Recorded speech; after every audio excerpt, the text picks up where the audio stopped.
સદરપુર મુકામે સદરપુર ગ્રામ પંચાયત સંચાલિત લાઇબ્રેરીનું ઉદ્ઘાટન ગામમાં જ જાહેર પરીક્ષાની તૈયારીઓ થશે। આજના યુગમાં જ્યારે શિક્ષણ તરફ જવાનું જઈ રહ્યું છે ત્યારે ડીસા તાલુકાના સદરપુર ગ્રામ પંચાયત દ્વારા વિદ્યાર્થીઓને શહેરમાં જઈને હેરાન ન થવું પડે તે માટે ગામમાં જ અદ્યતન લાઇબ્રેરીનું ઉદ્ઘાટન કરવામાં આવ્યું છે, જેથી હવે ગામના વિદ્યાર્થીઓને સમય અને ખર્ચમાં મોટો ફાયદો થાય છે।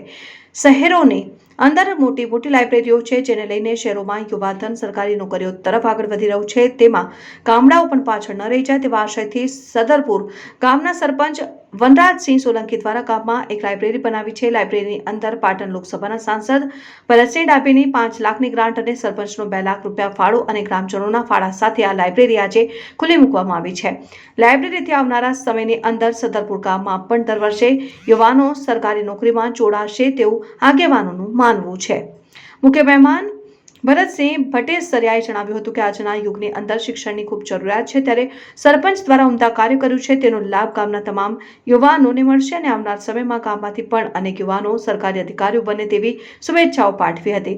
આજના કાર્યક્રમમાં ભારતીય જનતા પાર્ટીના બનાસકાંઠા પૂર્વ મહામંત્રી ભારતસિંહ ભટ્ટેસરિયા, જિલ્લા ઉપાધ્યક્ષ રસિકસિંહ ઠાકોર, કિસાન મોરચાના પ્રમુખ બિરડી મંડળ લાલસિંહ સોલંકી, પૂર્વ ડેલિગેટ રમેશસિંહ, ગામના પૂર્વ સરપંચો, ડેલિગેટ સભ્યો અને ગામના આગેવાનો મોટી સંખ્યામાં ઉપસ્થિત રહ્યા હતા।